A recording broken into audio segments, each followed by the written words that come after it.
വേൾഡിലേക്ക് എല്ലാവർക്കും സ്വാഗതം. ഇന്ന് നമുക്ക് മഴക്കാലത്തുണ്ടാകുന്ന ജലദോഷത്തിനും ചുമയ്ക്കും വേണ്ടി പറ്റിയ ഒരു ചുക്ക് കാപ്പി ഉണ്ടാക്കിയാലോ. ഇത് തുളസി ഇലയാണ്. പനിക്കൂർക്കയുടെ 7 ഇല എടുത്തിട്ടുണ്ട് ഞാൻ. ഇത് ഒരു പിടി തുളസി ഇല.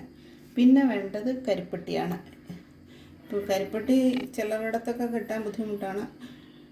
എന്നാലും കരിപ്പട്ടി കിട്ടുമെങ്കിൽ അതാണ് ഏറ്റവും നല്ലത്. അല്ല പിന്നെ ശർക്കര ഉപയോഗിക്കാവുന്നേ ഉള്ളൂ. ഈ കരിപ്പട്ടിയിൽ കുരുമുളകും ഒക്കെ ചേർന്ന കരിപ്പട്ടിയും കിട്ടും, പക്ഷെ അതിന് നല്ല എരിവായിരിക്കും.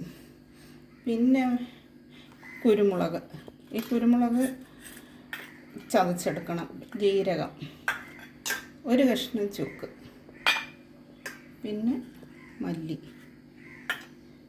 ഇത് ഗ്രാമ്പുവാണ്, 10 ഗ്രാമ്പു. ഈ ഗ്രാമ്പുവും ചുമയ്ക്ക് നല്ലതാണ്. ഇത് നന്നായിട്ട് പൊടിച്ചിട്ട് തേൻ ചേർത്ത് കഴിക്കുമ്പം ചുമയ്ക്ക് ആശ്വാസം കിട്ടും. അതുപോലെ ജീരകം വറുത്ത് പൊടിച്ചിട്ട് തേൻ ചേർത്ത് കഴിച്ചാൽ ചുമയ്ക്ക് ആശ്വാസം കിട്ടും. ഇത് ആയുർവേദ ഡോക്ടർ പറഞ്ഞു തന്നതാണ്.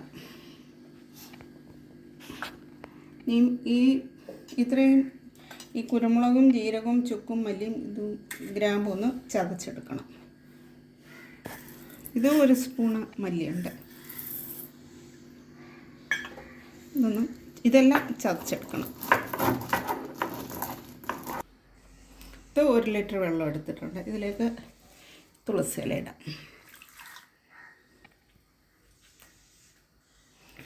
ഇതെല്ലാം തണ്ടും എല്ലാം കൂടെ പൂവെല്ലാം കൂടെ ഇട്ടാൽ മതി. ഇതെല്ലാം ഒന്ന് കഴുകി എടുക്കുമ്പോൾ. ഇത് പനിക്കൂർക്ക, ഗ്രാമ്പു, മല്ലി,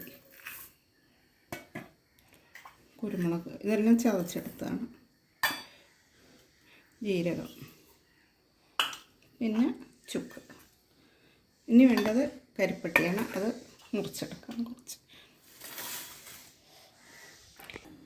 ഇത് ചെറിയ 2 കഷ്ണമാണ്. ഇതൊരു 100 ഗ്രാം കാണും, അത്ര എടുത്തിട്ടുള്ളൂ. പിന്നെ മധുരം കൂടുതൽ വേണമെന്നുണ്ടെങ്കിൽ ഇതിൽ കുറച്ചുകൂടെ മുറിച്ചിട്ടാൽ മതി.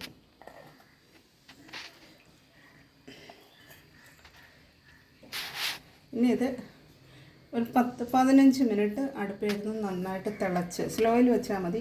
തിളച്ച് ഏകദേശം ഒന്ന് നല്ല ഇതിൻ്റെ ജ്യൂസെല്ലാം ഇറങ്ങി കഴിയുമ്പം ഓഫ് ചെയ്യാം. 15 മിനിറ്റ് സ്ലോയിൽ വെക്കണം. 15 മിനിറ്റ് അടച്ച് വെക്കണം.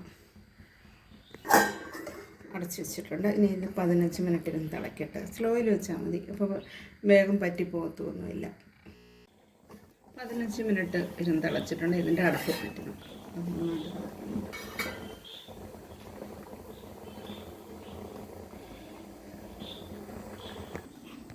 തിന്ന് കുറച്ച് ഇതിലേക്ക് അരിച്ചൊഴിക്കാം. ഇതിപ്പോൾ 2-3 ദിവസം നമുക്ക് കേടുകൂടാതെ സൂക്ഷിക്കാൻ പറ്റും. രാവിലെയും വൈകിട്ടും നന്നായിട്ടൊന്ന് തിളപ്പിച്ച് വെച്ചാൽ മതി. എന്നിട്ട് നന്നായിട്ട് അടച്ചു വെച്ച് കഴിഞ്ഞാൽ ആവശ്യമുള്ളപ്പോൾ എടുത്ത് നന്നായിട്ട് തിളപ്പിക്കുക, ഒഴിച്ചെടുക്കുക. 3 ദിവസമൊക്കെ ഒരു കുഴപ്പമുണ്ടാവില്ല. നല്ല ചുക്ക് കാപ്പിയായിരിക്കും എപ്പോഴും. ഗ്ലാസ്സിലേക്ക് ഒഴിക്കുകയാണ്. ഇതിൽ കരിപ്പട്ടി ഇല്ലയെന്നുണ്ടെങ്കിൽ അവസാനം തേൻ ചേർത്ത് കുടിച്ചാൽ മതി, അല്ലാതെ പഞ്ചസാര ചേർക്കരുത്.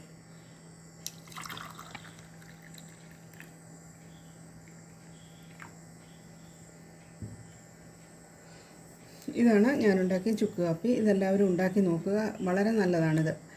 ഇതെല്ലാവരും ഉണ്ടാക്കി നോക്കി ഇഷ്ടപ്പെട്ടാൽ ലൈക്ക് ചെയ്യുക, ഷെയർ ചെയ്യുക, സബ്സ്ക്രൈബ് ചെയ്യുക. മറ്റൊരു വീഡിയോയുമായി വരുന്നവരെ നന്ദി, നമസ്കാരം.